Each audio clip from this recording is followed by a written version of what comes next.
Well, thank you, everyone. Thank you for joining us today. Thank you very much for coming. So as you just heard, we are recording a session for those that couldn't make it. So it will be posted back up onto the INET event webpage and on our YouTube channel. If you have any questions or comments, just be aware you'll be recorded. You can also post a question in the chat if you prefer as well. We have that up on the screen so we can see that here.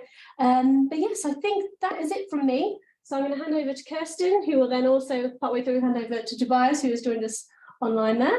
And thank you very much. Yeah, thanks very much, Susan, for introducing this talk and for setting this up. Today I will give a presentation together with my co-author, Tobias Wendler from the University of Bremen and Tilburg. And we speak about climate risk disclosures and firm-level innovation strategies. So asking the question, how do firms respond to climate risks? And the presentation will be, we split the presentation between both of us. So I will do the first part of the presentation, and in the second half, I will hand over to Toby, who will speak about our preliminary insights. So that's the agenda of today. So just an outline of what I will be talking about. So first I give an introduction and speak about the motivation. So the motivation of our talk comes from two sides. So we have an empirical motivation of the talk. So we all know that climate risks are business risks, and there's increasingly much empirical evidence on it. And then as a second part of the motivation, I will speak about the conceptual part, looking at innovation as a strategy of businesses to respond to long-term shocks and expected changes. Then I will introduce the data. So in this project, we've merged two types of data sets. So first we have a data set on climate risk disclosures, which is compiled on the basis of annual reports of firms. And secondly, we have patent data where we account for dynamic changes in the ownership structure, which is pretty much important because we look at big firms, and big firms normally are corporations, conglomerates of multiple firms, and an innovation strategy of a firm can be not to do only in-house innovation, but firms can also buy in innovation that was done by other firms through, for example, mergers and acquisitions. And then in the second part, I will hand over to Toby, who will introduce hypotheses. So when we think about climate risk disclosure data, there are some issues and different interpretations, and Toby will speak about this. And then he will speak about our preliminary insights, so the descriptives and the exploratory analysis, and then we come to the discussion and outlook concluding remarks.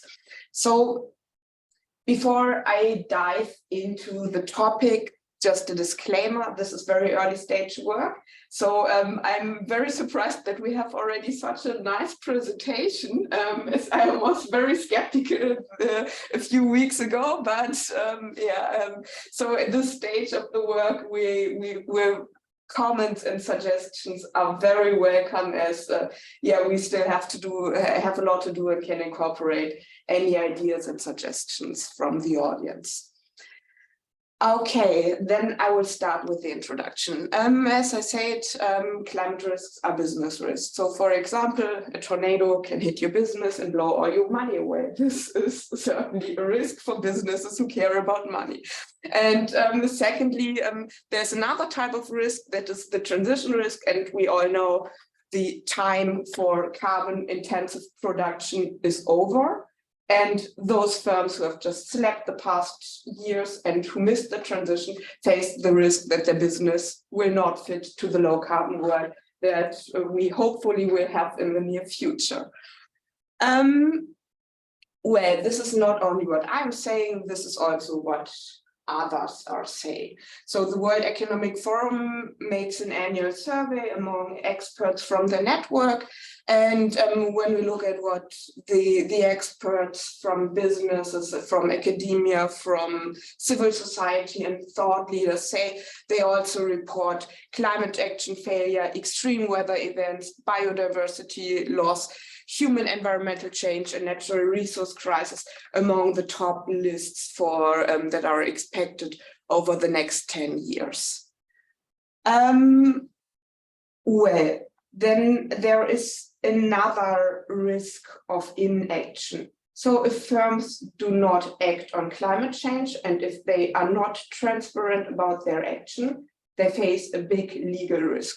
This is taken from a website which has collected all cases, all lawsuits against corporations for climate issues, and they reported 111 cases where corporations were faced a lawsuit because they did a wrong reporting about their climate risks in their business model. They were sued because they caused climate damages. They were sued because they had some mechanisms or something in their supply chain which were not consistent with the just transition, violating human rights and other basic rights. So it's very risky for firms not to take action. There's a lot of empirical literature, which also from the scientific literature, everything that I've said before was more like what we know from the news, what we know from the media, but there's also a bit of research going on this. And as you can see from the numbers of the publications, it's all very recent. So for example, on financial markets, we already observe that firms with low ESG criteria, ESG is a measure for environmental, social, and governance responsibility of firms. And if firms that perform low, they have to pay higher risk premium on financial markets. For them, it's much more difficult to get funding for the business model. Then what's also very well documented are real estate prices, which respond negatively to perceived climate risk exposure. So we see this, for example, in the context of sea level rise. So if you have your business or if houses are close to areas or are in areas faced to sea level rise, the prices for these houses go down. There's a very similar issue. So it was observed that mergers and acquisitions of firms that diversify away from areas exposed to sea level rise, that they are rewarded on the financial market. So they receive a higher valuation if there is something visible that firms, if they have a business, a factory close to an area which will probably be affected to sea level rise, they get a better valuation, or the mergers and acquisitions are valued higher if firms diversify away more towards the countryside. It was also observed that firms that receive a higher revenue from green products, that their profit margins increase. And I already mentioned all the lawsuit cases against big firms like ExxonMobil, Shell, but we also see smaller cases against meat processors, which are just not transparent about that their business model is likely not to have a future if we want to stick to 1.5 degree. So we have already seen that climate risks are business risks, and investors care about this. And in the beginning, it was all voluntary action. So in the early 2000s, there was some action about the carbon disclosure project was launched, which helps firms to with voluntary reporting about their climate impact. And nowadays, 14,000 organizations disclose their carbon footprint using this project. In 2004, there was also the launch of the ESG criteria, which I already mentioned earlier. So about environmental, social, and corporate governance issues. And this was all happening in the early 2000s. But what we observe since the 2010s almost, that there's a lot of government action going on. So for example, in 2014, the EU launched the non-financial reporting directive, which also includes the requirement that big firms, large corporates need to disclose information on social and environmental challenges, just to make it transparent to investors that they know what they are investing in. And in 2021, there was an initiative by the Financial Stability Board, which established the Task Force on Climate-Related Financial Disclosures, which is not yet fully mandatory, but widely recognized as a best practice in climate risk reporting. And yeah, what we see in this data is that in recent years and around the globe, there's increasing government action on making climate reporting mandatory. So we have already learned a little bit about climate risks, and part of the empirical motivation of our project is the fact that climate risks are something that is long-term. So we don't expect that the risks, some risks are already happening today and already manifest in our businesses today, but it's very likely that this will become much more severe in the future. Well, when we go back again to the survey done by the World Economic Forum. So the most extreme risks they report, or the most relevant risks they report for the next 2 years, we see a little bit of climate risks in there, but when we look at the next 5 to 10 years, climate risks will become increasingly important, at least in the perception of these experts. And in this project, so given that climate risks have a long-term direction, we ask the question, how do firms react to this? So how do they adjust their long-term strategy? Because if a firm wants to survive, they do not only care about the next 2 years, they should also care about the next 5 to 10 years. And this is the question we ask in our project. So what's a long-term strategic response of firms? Just to show one last figure about the evolving risk landscape, this is the time horizon which is covered by our study, kind of, and we see that so we see here in green color, you can see all risks which are associated with climate change. And you can see that in the beginning, in the 2007s, in blue color, these are mostly financial risks. We see that financial risks dominated, but when we move here towards the 2020s, we see that climate risks became increasingly important in the perceptions of experts. A few more words about the concept. So what's the problem of firms? We already heard a little bit about this. So transition risks may render existing business models obsolete. So if we take the climate transition serious, technology and markets shift towards low carbon solutions, and there might be just not a market. If you are, for example, a car producer that produces cars with an internal combustion engine, and possibly there's not a market, and not gas stations will not supply gas any longer, and you might have difficulties to sell your cars any longer. This is what we understand as a market risk. There might be also the case, what we already observe very well, for example, for institutional investors, they don't want to support firms any longer that destroy the planet, which is a reputational risk if firms do not take action on climate change. And there's another type of risk that's a policy and a regulatory risk. So it just might happen that certain products and processes will be banned, or if we introduce a carbon price, it might be just prohibitively expensive to rely on existing production processes.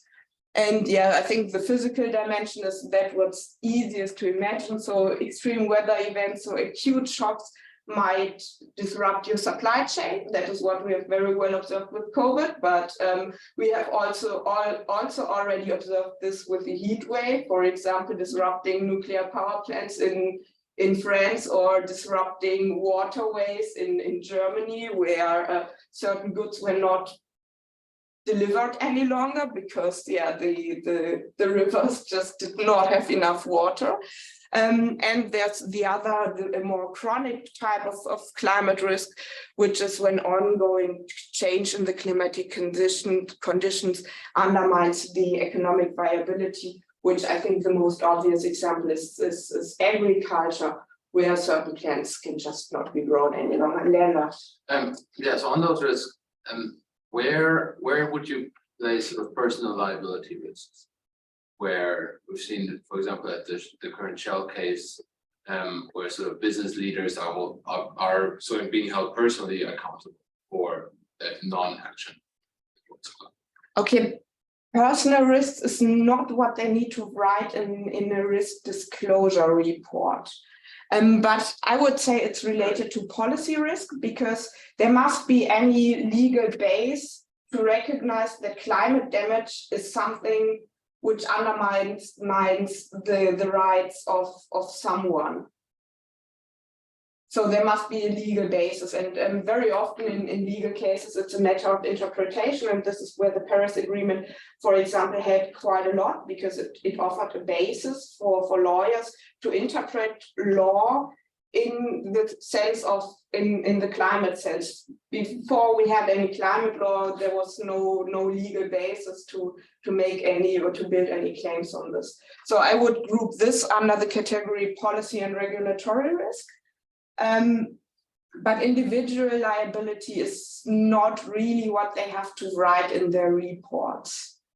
Right, but it will affect the decisions that they're making, right? Yeah. So if I mean, in the Shell case, they're being sued for not taking any sort of action or not having any plan in place on how to decarbonize. Yeah, so I think it will affect their action. If they might not put into a report what they're going to do, it will, I think, largely depend on also if they're going to end up being personally accountable for it. That's going to be a big driver of things, even though it might not be sort of, there might not be an explicit policy. Yeah, so I think this is not really related to corporate risk disclosures, but of course it also interacts. Rafaela? Which of the three transition risks do you think is the most influential one, like on the strategies? So I think my colleague Tobias will speak about it. So what I will just say a few words about our results. So what we see is that transition risks are more frequently reported as physical risks, and they care quite a lot about policy and about market risks. Also, I think because it's most obvious, so these risk disclosure reports are, if they don't tell the truth to the investors, they are liable. And this is what I think most prevalent in the economic rationale, that they make sure, okay, we need to justify our business model. And if it's obvious that this business model will not have a future, you should better tell this. And so what we're doing in this project is, okay, we all know firms should care about it, but what do they do about it? And innovation is one strategy how firms might respond to these risks, and how they might mitigate risks of changing market environments, and how they make strategic adjustments. So just to say a short definition of what's innovation. So it's the introduction of new products and processes to strengthen the existing market position. So for example, if you're a car producer, then you should probably have some action on electric cars to strengthen your position in the market for cars. But you can also diversify and you can do innovation to expand to other markets and to explore new areas. And how do firms do that? How do they do innovation? So we know from the literature, from the organizational literature, that innovation builds on dynamic capabilities, which is defined as firms' ability to integrate, build, and reconfigure internal and external competences to address rapidly changing environments. So it's the capability to react to changes. And this is what innovation builds on. And there are different sources of knowledge and innovation. So you can do it internally by doing in-house innovation, so leveraging your own capabilities, but you can also do it by mergers and acquisitions, by building strategic alliances with other businesses, or also with public entities, with research institutes, to source external knowledge and to build it into your business model. You can also do licensing and other strategies to internalize external knowledge. And we know that innovation is a strategic response. So it's forward-looking, it's cumulative, so it's building on existing knowledge, which makes the process path-dependent. So it's easier to innovate if you have already certain resources you can leverage on. And it's a very costly process. So R&D expenditures are high. So a firm thinks before it innovates or before it invests. And this is why we can think about innovation as a strategy, as a long-term strategy, because you just don't do it by chance. And I mean, innovation can happen by accident, but this is very rarely the case in big business. Therefore, innovation is a good proxy if we think about strategic responses of firms. We do also know that innovation may be directed by defining the goals of innovation. So if you consider climate change as an issue, and if your goal is to mitigate risks, then you direct your innovation action towards mitigating these risks. And so more from an economics perspective, we can think about, or more from a macroeconomic view, we can think about firms' innovation as a micro-level mechanism of directed technological change that, for example, responds to shocks like Aguillon et al. Have documented. But there's also a very nice paper from de Jonge et al. Who have shown that short-term reactions do also happen. So mergers and acquisitions. So if there's a shock, then firms react very quickly by mergers and acquisitions. So because they do not have the competences in-house, and they can make the business model greener by just buying it quickly externally. But yeah, this does not necessarily tell us something about the sustainability of innovation or about, and also when we look at the macro level, there was no new green knowledge created. But it might be helpful for scaling up green innovation if a big firm buys many small firms and scales up the processes that were formerly done at a very small scale. Well, this is what the literature and what's the conceptual framework of our work. Now I will speak a little bit about the data. So I already mentioned we combined two data sets. So we have climate risk disclosure from corporate annual reports, which were thankfully provided by Friedrich et al. We have another data set, firm level patent information with dynamic changes in the ownership structure, combining Orbis IIP and the Zephyr data set, which is on mergers and acquisitions in Potsdam. And we have to say great thanks to those who have provided the data, because they both, Friedrich et al. And Matthäus Leusin, they do not yet have published their paper. So great thanks. We have to give great credit to these guys that they have made the data available. The coverage of our data. So in this data set, we look at stocks Europe 600 firms, so on big firms which are listed on the European stock market. We look at the time period between 2011 to 2019, which has, we don't have the Zephyr data for longer. And we classify patents in the database into green and non-green technologies based on YO2 CPC codes. And we can distinguish also different categories of green innovation. So we can distinguish between adaptation and mitigation, which we have not yet done at this stage, but this is one of our ways forward.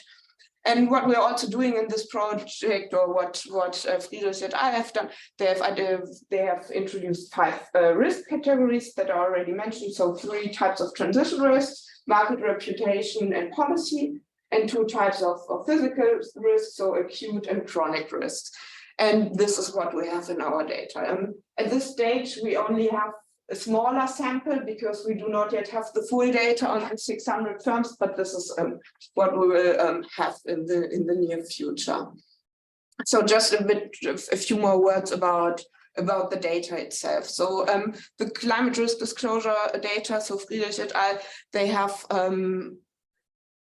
so corporate risk disclosure, we have already learned it's a legal requirement. You're liable if you don't make your risks transparent.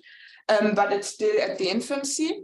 So the quality and the coverage vary, and there's a lack of mandatory standards. That's why we observe a high variation between firms, and there's probably some indigeneity whether or not firms report risks, because it's not yet fully mandatory. I mean, you are liable in some sense, but it's not fully defined. And also the way of how you report these risks. And there's an issue of time consistency. So there's a big shock after the Paris Agreement, because at that point, people start caring about these risks. But Toby will speak about this later when we look into the data. What I have done, they've created a text corpus out of paragraphs from the reports. Then they did a probabilistic detection method and trained it on manually tagged data and identified these 5 risk categories. They assigned a binary yes/no text to certain paragraphs, whether or not they talk about climate risks. And what we have done with the data, we finally compiled a firm-level data set panel with annual counts of reported climate risk between 2001 and 2020. Then the second data source is about patents from Matthias Leusin. And yeah, as I already mentioned, so he combined Orbis IP data, where we have firm-level patents and basic information about firms, the Zephyr data with information about mergers and acquisitions and patent transactions between firms, and we supplemented the data with PATSTAT for patent-level information. And so the data processing was thankfully done by Matthias, which was kind an issue. So he has done an amazing job. So he obtained the list of global ultimate owners, collected all subsidiaries, all patents from all subsidiaries, and matched these subsidiaries to the GUs, to the global ultimate owners. And then he also took account of dynamic changes in the ownership structure, if there are mergers and acquisitions, and if through mergers and acquisitions, the patents assigned to the global ultimate owner, if there are changes in whether or not this comes from external sources. Yeah, and based on this data, we finally compiled annual patent filings, so green and non-green patents. And we have the time from 2011 until 2019 in our data. So due to some, as I mentioned earlier, we are at a very early stage of this work. And until now, we were able to successfully match 177 firms from 2011 to 2019, and we have an imbalanced panel, so the observations per firm vary. For some firms, we have only 1 observation. For other firms, we have the full time horizon in the data. In our data, we have many more observations for manufacturing firms. Also, finance and insurance is very well represented in our data. And the other sectors a little bit less, but yeah, you might think, okay, finance and insurance is really so interesting.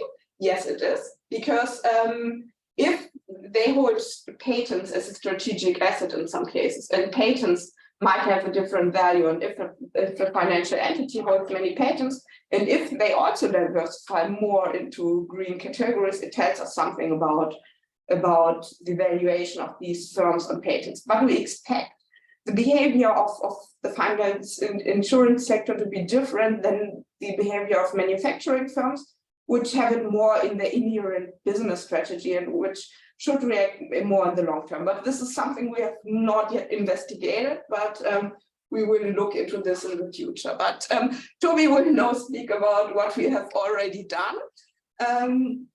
And yeah, we will start with a few words about the interpretation of the data. So Toby, I will hand over to you. Yes, thank you very much. Can one hear me well? Yeah.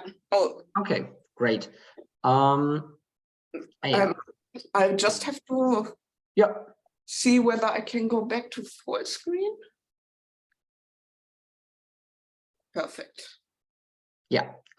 Yes, so I will say a few words on the hypothesis, because as Kerstin already mentioned, in this case, we have the additional uncertainty that we are talking about reported climate risks. So the first step, of course, for us in this exploratory analysis is also to get an idea of what really determines the climate risk data in the sense of the firms might not have disclosed everything that would be there in any sense. And therefore, we thought initially about, okay, what are the different interpretations of climate risk data we might consider, and how this also relates to first exploratory empirical analysis to get an idea about the data dynamics.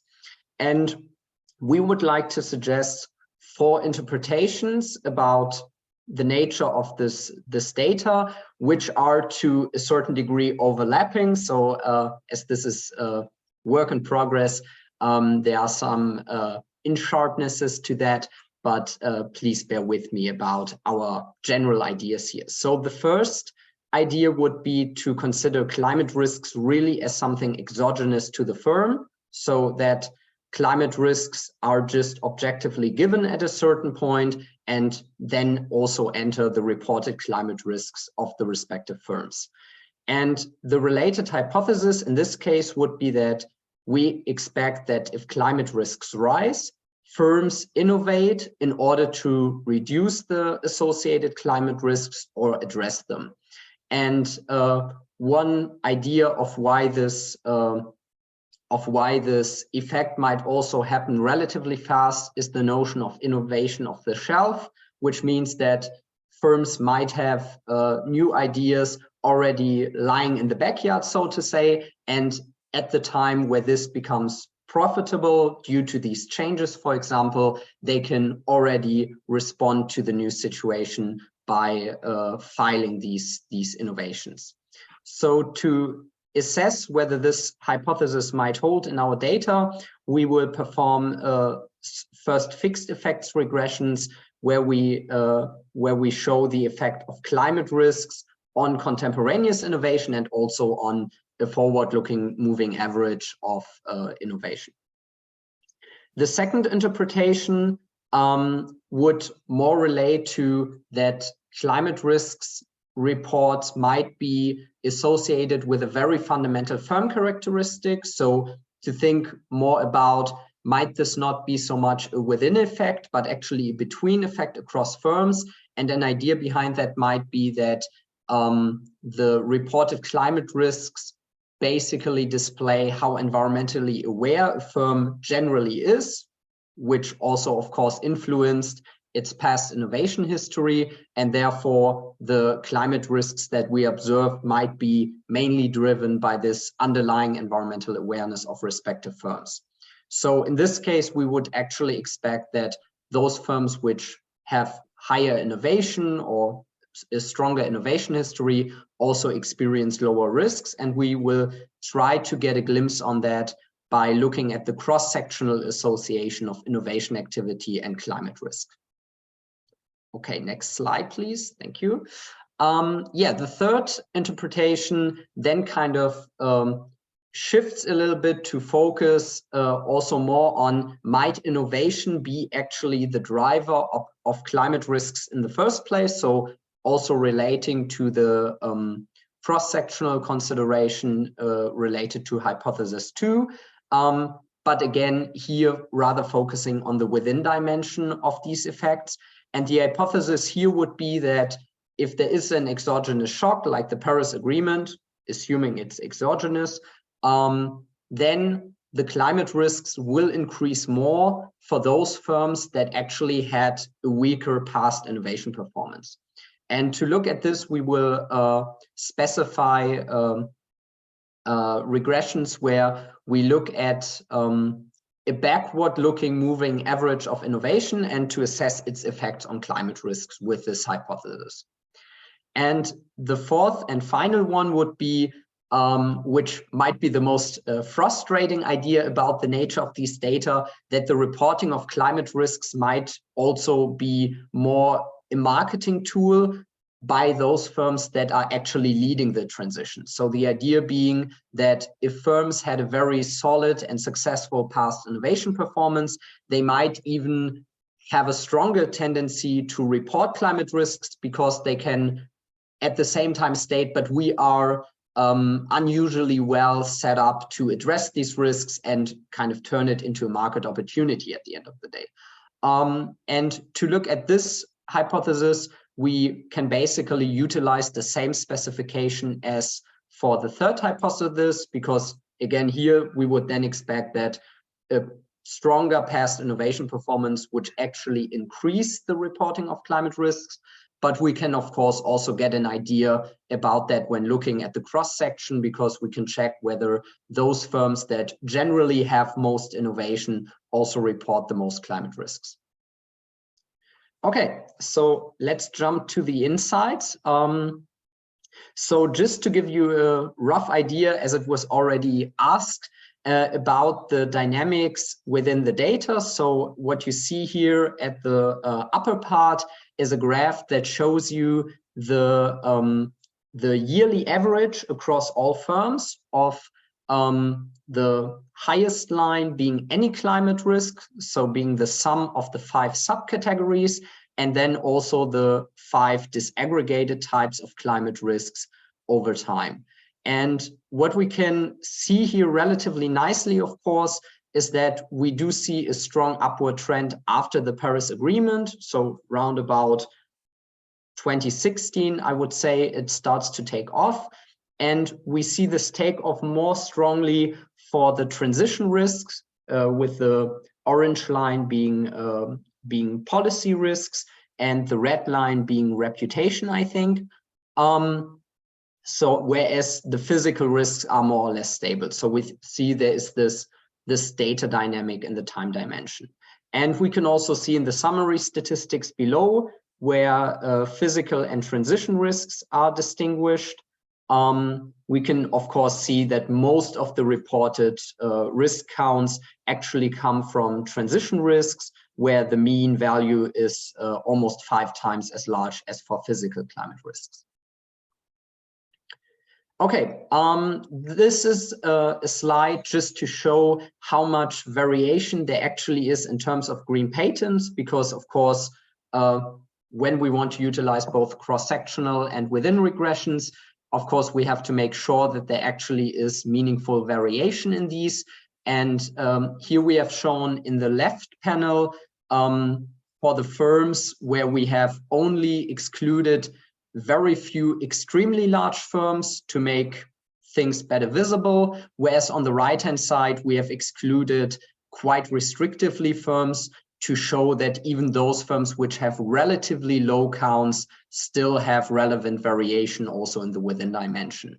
And what you can basically see here, each column in the figure corresponds to one company, with the red dot being the mean of the respective firm across all of their observations, and then the hollow dots being the individual observations of respective firms. So by looking at the vertical distribution, we can actually see the within variation of the respective firm.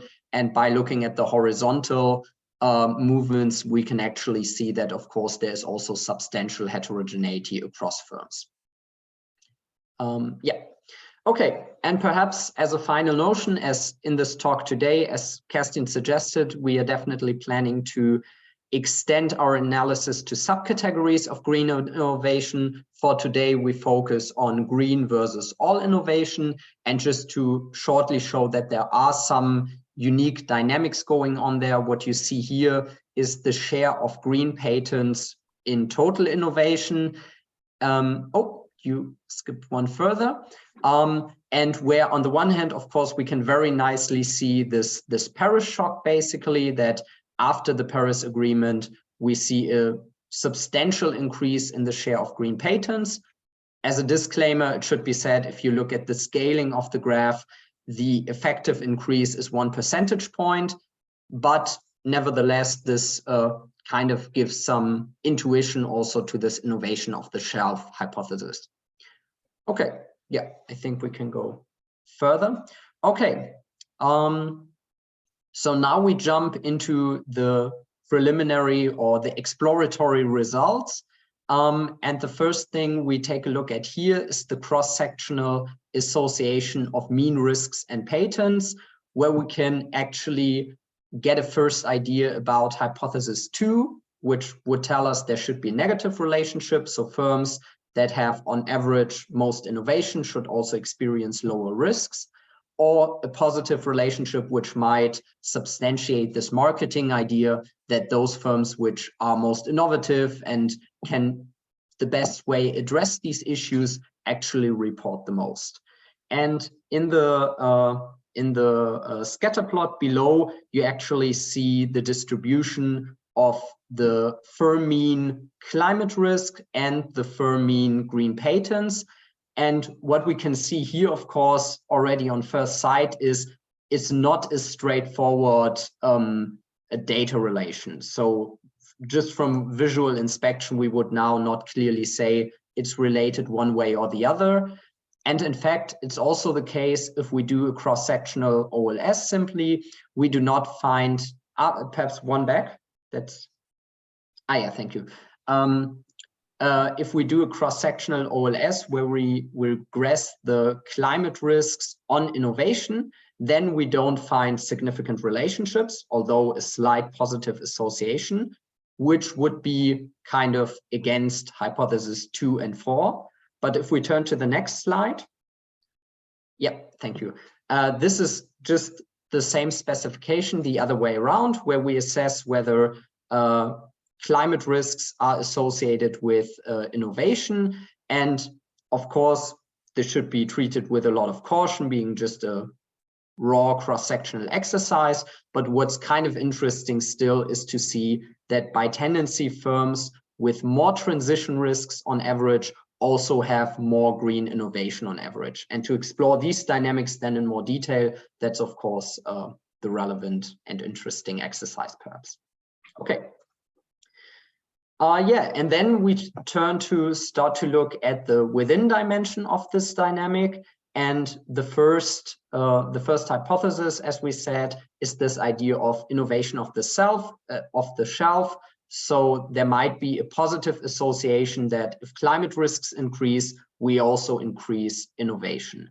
And if we look at simple one-way fixed effects where we do not control for time dummies, we actually see this positive association in the first moment, which is reassuring in the sense that, of course, if we think about climate risks, we could say, okay, this is more or less a global, we could think of climate risks as more or less a global phenomena, which affects all firms, right? So we have this time shock in a given year, but actually we do care about how do firms actually respond to this time shock. And then, of course, we might exactly be interested in this kind of specification where we do see that by tendency in a year where climate risks are higher, firms also do more innovation, which could be seen as a slight support for hypothesis 1.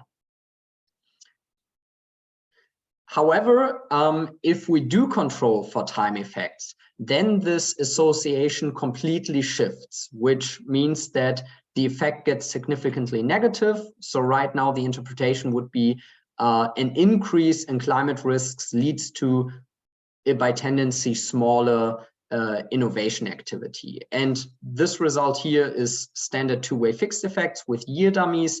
However, we could also simply use a Paris dummy for 2016 onward and would basically get the same results.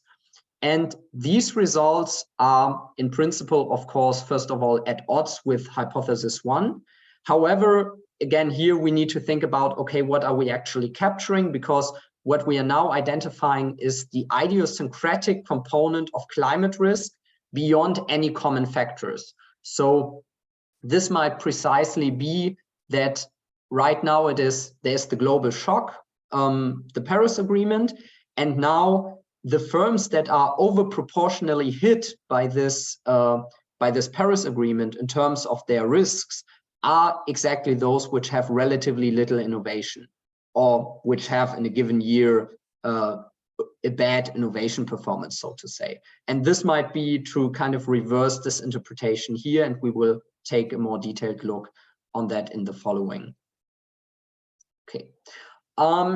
As said, this is the specification where the definition of innovation is forward-looking. So we take into account not only the contemporaneous innovation, but also the values 1 year after and the second year after, to account for certain time of adaptation.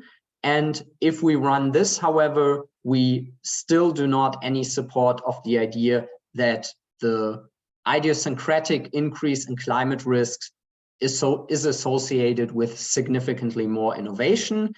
However, if we compare to the specification before, we still do see that at least the association is no longer significantly negative.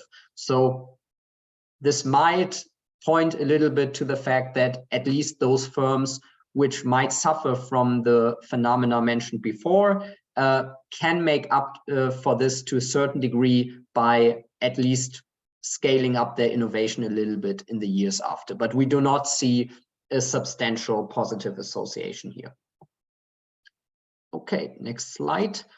Okay, so turning away from this first hypothesis where we say, okay, do climate risks drive innovation? We now focus more or less on the other way around to say, okay, the increase in climate risks, as I have already hinted at in the specifications before, the increase in climate risks might be exactly dependent on how well my innovation performance was. Because if there is the Paris Agreement shock, the firms who are now all of a sudden saying, oh, now we are facing a lot of transition risks, might exactly be those which had a bad innovation performance in the past, which is especially plausible because, as we have also seen, most of the time variation takes place in transition risks. So it would, of course, be plausible that we are actually talking about these relevant, more or less global policy shocks, and then the question how firms are affected by that.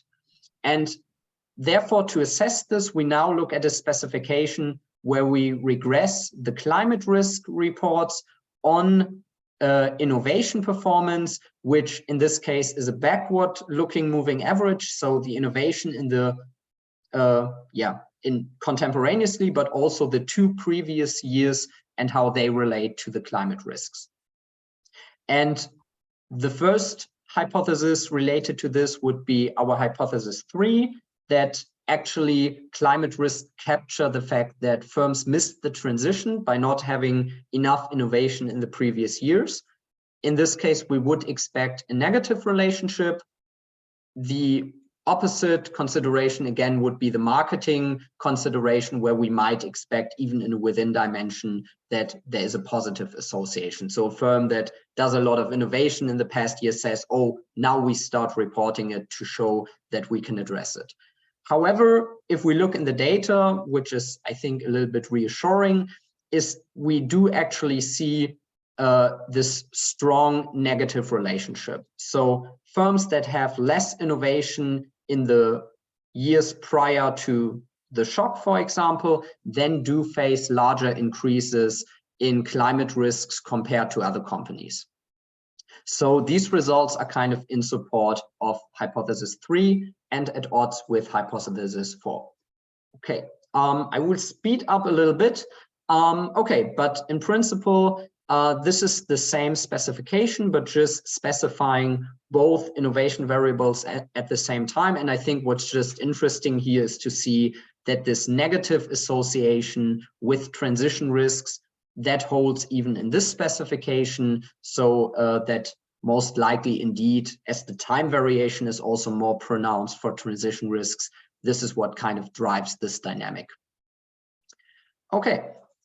Yeah, then we already come to the discussion before I then hand over to Kerstin again for a short outlook. So in total, we explore this association of reported climate risks with innovation behavior in the years 2011 and 2019.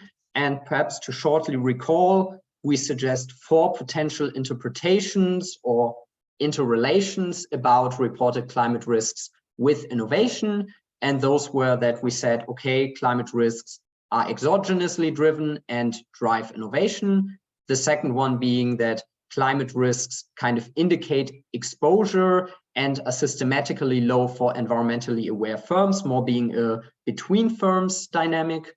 The third hypothesis was that the causality might be the other way around, and that we actually say, okay, the reporting of climate risks today is dependent on our contemporaneous and past innovation performance. And the fourth hypothesis, for which we do not find much support, would have been that we say, okay, actually firms increased their reporting of climate risks when they had a strong innovation performance. Okay. So final slide for me here. So what do our very exploratory results show right now?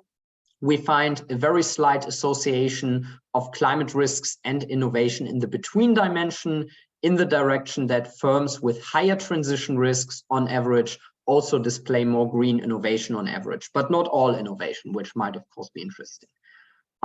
Then we find that innovation is associated with increasing risks in the within dimension. So in the one-way fixed effect, we see they are jointly moving also within the firm. However, once we control common time effects, this association is even negative with the potential interpretation I discussed. And also there is no effect on future innovation. So we do not find a strong tendency. I might be hit very hard by the shock today, but then overcompensate with innovation in the coming years. And the final relevant finding is that past innovation indeed reduces climate risks in the within dimension, especially the transition risks. So what might we take from that in terms of our interpretations right now? In general, we could say that our results tend to support that climate risks are indeed shaped by the own innovation performance, which would be hypothesis 3. So to say that perhaps the relevant interrelation might go this way, especially in a short time frame as we have. So whether if the Paris Agreement was in end of 2015, we can already see these long run developments in our data. That's of course a little bit problematic. However, we find not that climate risk drive innovation idiosyncratically. So once we control for the common factors over time, we do not find that climate risk drive innovation. But nevertheless, if we do not include these time effects, we generally find that they have a certain co-movement. And as I said in the beginning, in this setting, I think what we could discuss whether we might specifically be interested just in this co-movement over time and rather not control for time effects. But that's, of course, something for future research. Okay, and with that, I give up to you, Kerstin, again.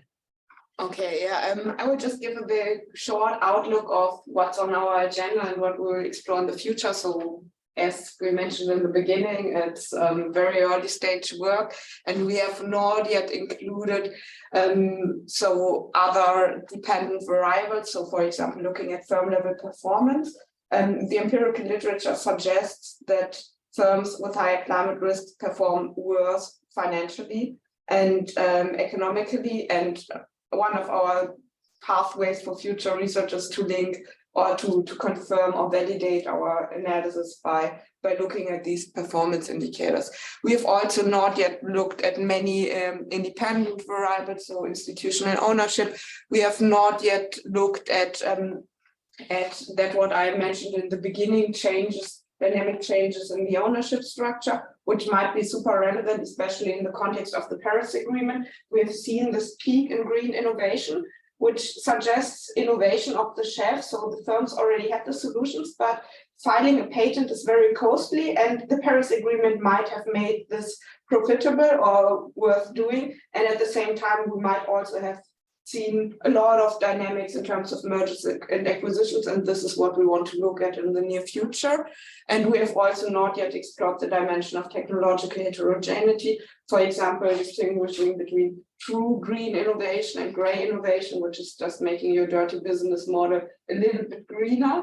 And we have also not yet looked at adaptation and adaptation technologies, which were actually one of our initial motivations for this project, because we were thinking about physical climate risk. But what we see in the data, physical climate risks are not yet on the horizon of firms. They do not really report them. I believe it will all change after COVID, but this is not really in our data. And yeah, I think in terms of what we will probably mainly focus on is the Paris shock, and we need to understand what has the Paris shock really changed, because I personally believe, and this is also what our results suggest, the Paris shock changed quite a lot in terms of how many risks are reported, but also how firms, I think before they were not really taking it serious that something would happen, but after Paris it's clear that we have to change something, and this is now also on the agenda of these large corporations that we have in our firm. And of course we have only incomplete data so far, so we only had half of the data of the climate risk disclosures, which will very soon change. And yeah, we were not yet able to match all firms, but this is also what will very soon change. Yeah, that's on our agenda, and the agenda for today is from my part over, except for questions and discussion. What we're really looking forward to get your feedback and your ideas about this work. Can be right now, but also by email, and yeah, we're happy to stay in touch about this work, and hopefully we will be able to give you an update about our progress at some point in the future. So that's everything from my side. Thanks very much for being here. Thanks also to the online participants. And if you have any questions, please write them in the chat or raise them now here in the audience.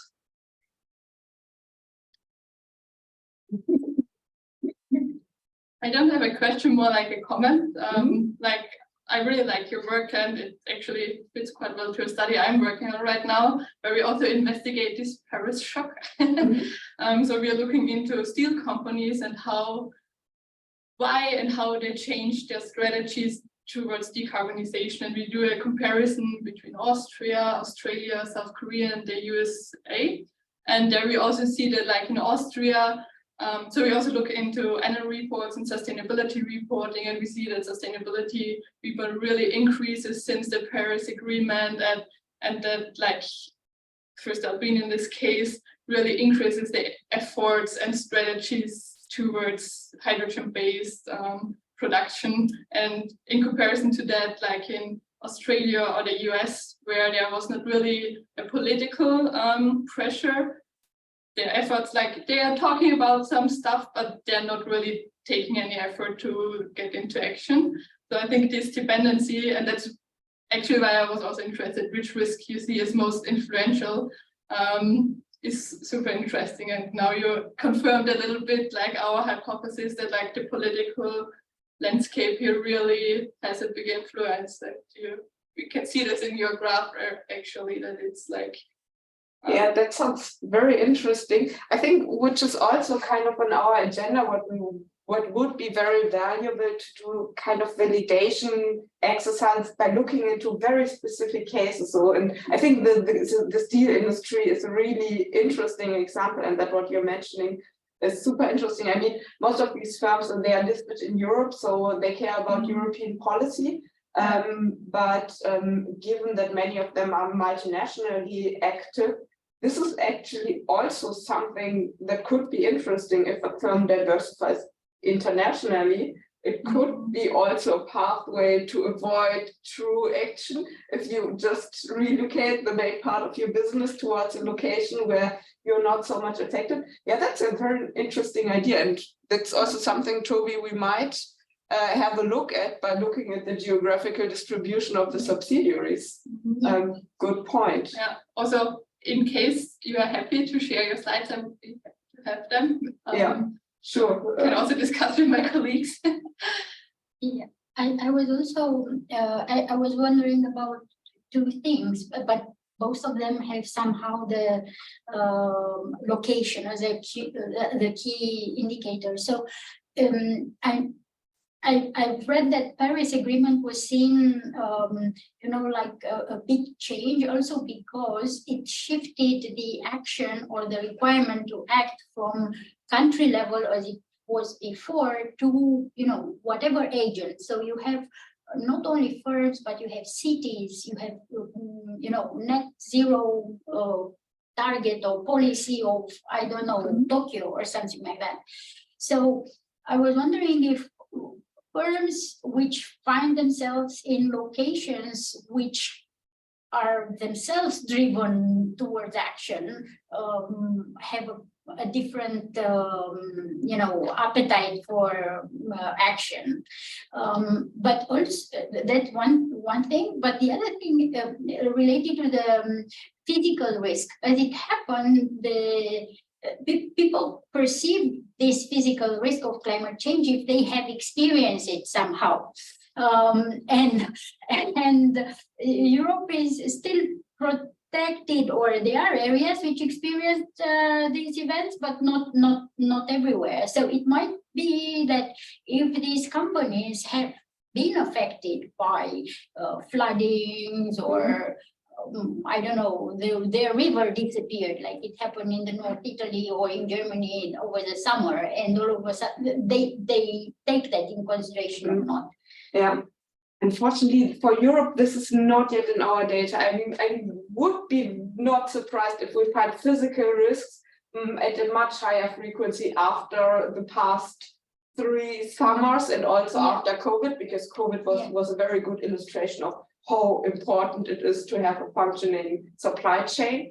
The point about the geographical location of climate risks, and I believe in developing countries it's a much bigger topic. They talk so much about adaptation, whereas we also see this in the international discussions. I mean, developing countries often do not have such a strong voice, but also in the I would never call it a trade-off, but in the weighting of mitigation and adaptation.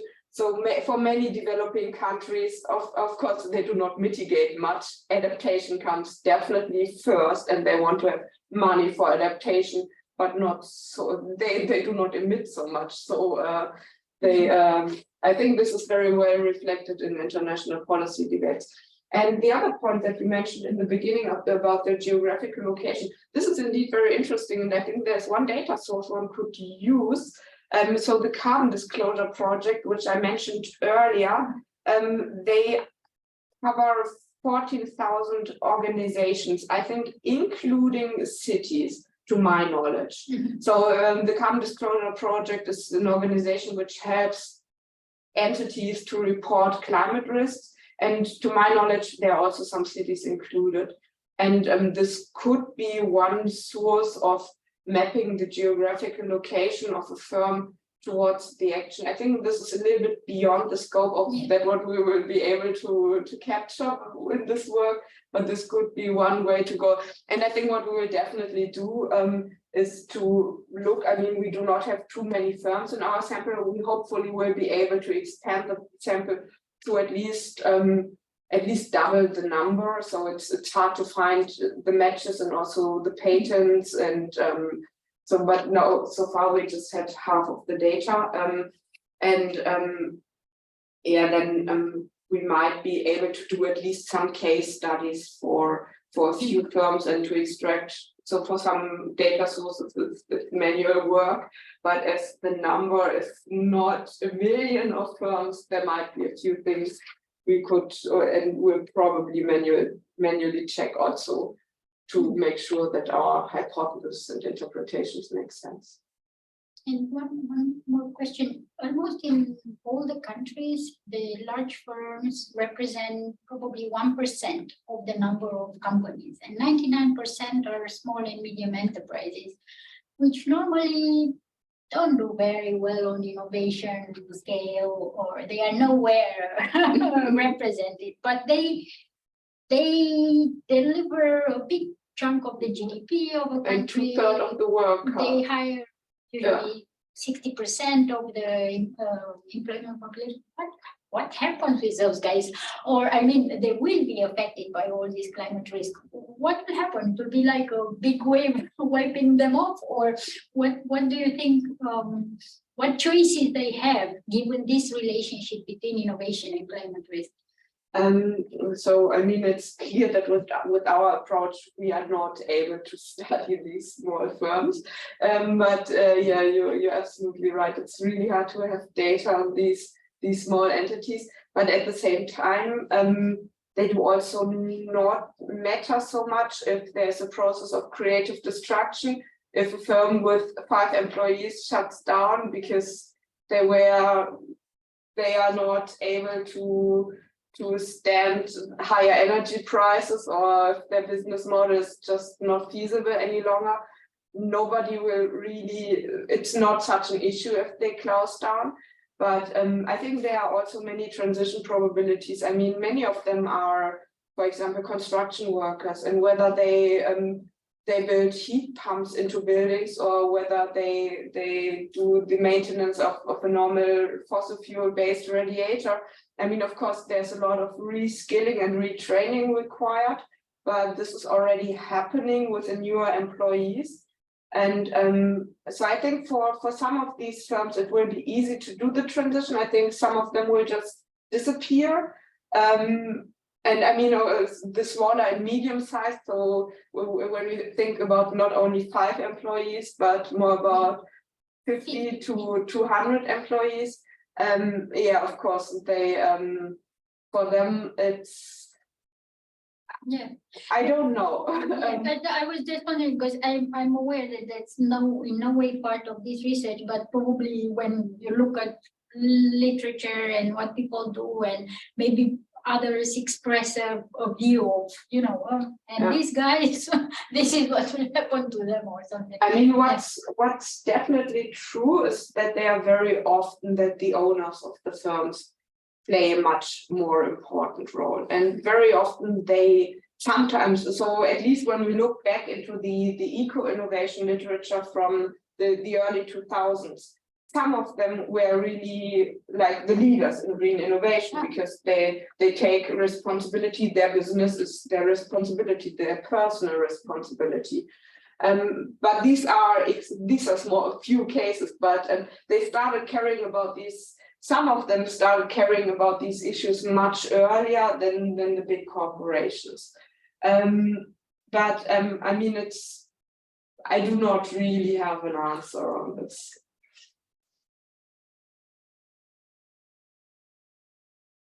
Okay, any questions online? I think Fernanda. I have, yeah. Hello. Thank you for the presentation. I have just a couple of comments related to the fact that your measure of climate risks are self-reported.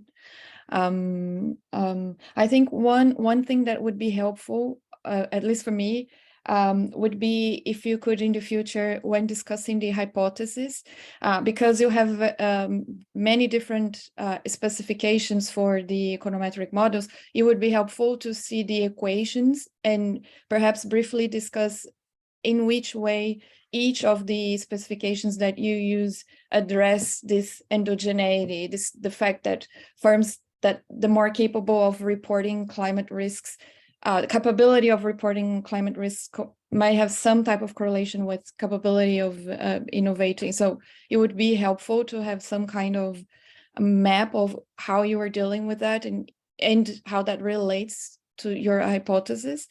And then one suggestion that it's related to what you, I think, mentioned briefly now. I don't know exactly how much geographic variation you have for the location of the firms, but it might be interesting or possible to look at other more objective metrics of climate risks, at least for the physical risks. So you might be able to have some kind of instrumental variable approach available to help in your investigation. So I'm thinking, for example, if there's significant geographic variation, you could use some kind of gridded precipitation data to see, to account for flood risks, and perhaps isolate the exogenous component of this climate risks. Or you might be able to even find some official risk maps. So if a firm is on a high flood risk area, medium, high risk for floods or landslides, something like that, and see how that affects or relates to your results. And maybe if you find this, you might be able to do the analysis, including firms that don't report on climate risks? Because I don't know if you keep them in some way in the sample, or if you do all the analysis conditional on having reported some kind of risk. But these are just a couple of things I thought that you might consider moving forward. Yeah. Toby, please. No, you can start. Okay, no, I was just thinking about the exogenous part of climate risk, which is actually really nice. Toby and I just today had a little discussion about Nestlé. I'm not sure whether we have Nestlé in our data, but I would expect it. So if we have so when I think about physical climate risks, I very often first think about food processors and big corporations in the food sector, because cacao will probably, it might be that we will live in a world without chocolate. It is not so unlikely, and I was thinking especially about. So I think if we would add this as a truly exogenous dimension, it might be helpful to restrict the sample, for example, towards all the food firms, because I think it's easiest to quantify and to measure the risk. And to my knowledge, there are even, so I would just look at country profiles, and there's vulnerability data, and we know that for certain countries the vulnerability, and I don't know whether this data exists, but for some products it's clear that these products are very likely that it might make sense to think about alternatives for certain agricultural products. And this is probably what we could think about. Yeah, Toby, what are your thoughts? No, actually, thank you very much for this suggestion, because I think that's an interesting idea. I mean, that's definitely a step indeed, where we have not yet developed further, but you're absolutely right that we need to be very specific about endogeneity issues, and this idea that if we would find a suited instrument that we could even have more observations in the reduced form, that's actually a very nice idea. And I wrote it down in our overleaf notes. Yeah, and it would be almost straightforward if we restrict it to a certain sector like food processing, where we can source much more firms out of the patent data, even though we would lose or at least for some firms, the risk reporting part. But yeah. All right, thank you. Cool, yeah. I think we're a little bit over time. I mean, I have time if other people want to ask further questions. You are most welcome to do it now. Otherwise, yeah, get in touch with us. We're very happy to chat about the work and about ways forward. And yeah, thanks again to everybody for being here. Let's stay in touch. So thanks for the comments. Thanks for everything. And that's it. Thank you very much. Thank Have you. a nice day. Bye. Thank you.